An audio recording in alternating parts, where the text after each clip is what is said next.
मन के हारे हार है, मन के जीते जीत, मत निराश हो यूं, ओ मेरे मन के मीत। इंस्पायर्ड जीवन की दुनिया में आपका स्वागत है मेरे दोस्त। नमस्ते, आप सुन रहे हैं शक्ति सावंत को, a proud teacher and a smiling entrepreneur. एक बार एक किसान अपना जीवन यापन बड़ी खुशहाली से कर रहा था। वो हर रोज अपने खेत पर जाता, अपना काम पूरा करता और घर आकर अपने परिवार के साथ अच्छा जीवन यापन कर रहा था। और क्योंकि वो पूरी मेहनत से काम करता था, उसका खेत हमेशा हरा भरा रहता और जैसे ही वो खेत काटता तो खेत की अच्छे से मरम्मत करता और फिर से खेत में उसके हरियाली आ जाती थी। इस कारण से उस खेत में थोड़े जीव जंतु भी बढ़ने लगे। रात के समय कई जीव जंतु आते और थोड़ा सा वहां पर समय बिताकर निकल जाते। तभी कुछ ऐसा हुआ कि वहां पर एक चूहा और एक सांप हर रोज खेत में आने लगे और उनके बीच में दोस्ती हो गई। और दोस्ती इतनी हो गई कि उन्होंने डिसाइड किया कि चलो यहीं पे अपना अपना होल बनाते हैं और यहीं पे रहेंगे, दिन भर आराम करेंगे और रात में मस्ती किया करेंगे। और उसी खेत में वो दोनों रहने लगे और किसान और इन दोनों की कभी मुलाकात नहीं हुआ, क्योंकि किसान दिन में काम करता था, रात को अपने घर जाता था और रात को ही ये चूहा और सांप बाहर निकलकर अपना खेलते कूदते मौज मस्ती किया करते थे। कि तभी एक दिन किसान को रात को खेत में जाने का कुछ काम पड़ गया। वो भागा भागा अपने खेत में गया, काम पूरा करके जैसे ही लौट रहा था कि सांप ने उसे डस लिया। और हुआ यूं कि जब उसे सांप ने डसा और उसने अपना टॉर्च वहां पर देखा तो उसे सांप नहीं दिखा, उसे चूहा दिखा।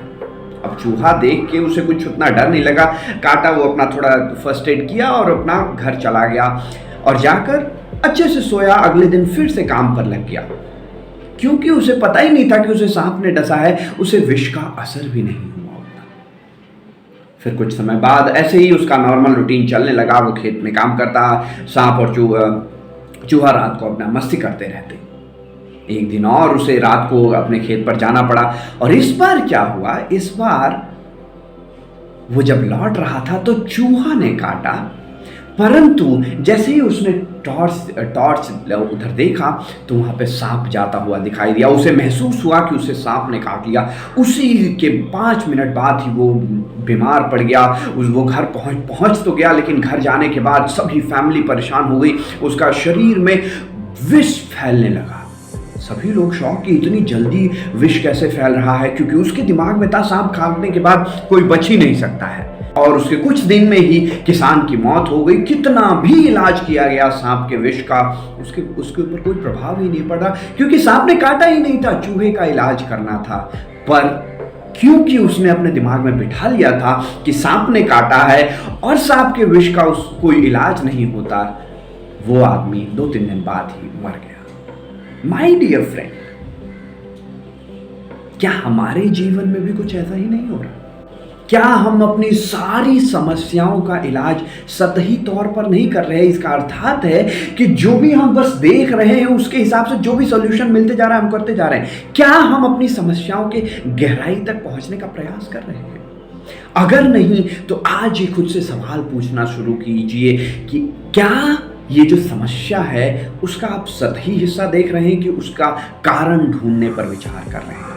और इसकी शुरुआत होती है सवाल पूछने से। सवाल पूछना आरंभ कीजिए। दूसरी चीज जो इस कहानी से सीखने को मिलती है, अगर उस व्यक्ति ने एक्सेप्ट कर लिया होता कि सांप का इलाज हो सकता है सांप के काटने का, तो क्या उसका जीवन थोड़े दिन और या फिर उसका इलाज मुमकिन था? जी हाँ, उस डर के कारण वो मर गया, ना कि सांप के काटने का कारण, क्योंकि उसको जब सांप ने काटा था वो तो बच गया।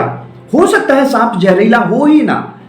दूसरी बार चूहे ने काटा, चूहे के काटने से ज्यादा लोग मरते नहीं हैं, लेकिन उसके दिमाग में वो डर घर करके बैठ गया कि सांप ने काटा है, उसका विष मेरे शरीर में फैलता जा रहा है। माय डियर फ्रेंड, क्या हमारे जीवन में भी जो भी डर है वो सतही नहीं है? क्या वो हमारी कल्पनाओं से जन्मा नहीं है? क्या वो वास्तविक है? इस बात पर आपको विचार करना मेरे हिसाब से अति आवश्यक है। फॉर एग्जाम्पल, आप हमें एग्जाम का फियर होता है, क्या वो वास्तविक है? हम बीमार हो जाएंगे उस चीज़ का डर लगा रहता है, हमें नौकरी से कोई निकाल ना दे इस चीज़ का डर लगा रहता है। क्या ये वास्तविक है? अब थोड़ा और डिटेल में जाते हैं। मैंने बोला था क्वेश्चन करना, क्वेश्चन करते हैं। हमें एग्जाम का फियर क्यों होता है? हमारे दिमाग में कल्पना जन्मने लगती है कि अगर कम मार्क्स आए तो, अगर मैं फेल हो गया तो, अगर मैंने जो पढ़ा है वो एग्जाम के समय याद नहीं आया तो, मेरे पेरेंट्स मेरे बारे में क्या सोचेंगे अगर मैं पास नहीं हुआ तो।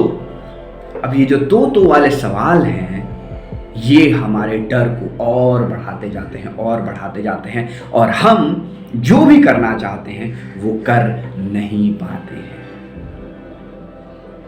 आई होप कि आप इस बारे में विचार जरूर करेंगे, क्योंकि अगर इस डर को, इन सवालों को जो मैंने आपके समक्ष पेश किया है, अगर इनसे उभरना है तो पहली चीज़ है उसके बारे में सचेत हो जाना, अवेयर हो जाना कि ये जो हमारे डर हैं वो काल्पनिक हैं, उन डर का कोई मतलब नहीं है। और दूसरा स्टेप है कि अपना फोकस, अब ये सारे जो क्वेश्चन मैंने आपको बताए ये रिजल्ट ओरिएंटेड है, तो अपना फोकस जो है रिजल्ट पर छोड़कर काम पर लगाइए। आपके कंट्रोल में क्या है? आपके कंट्रोल में एग्जाम के लिए पढ़ाई करना है, पूरी शिद्दत से मेहनत करना है, उस पर फोकस लगाइए।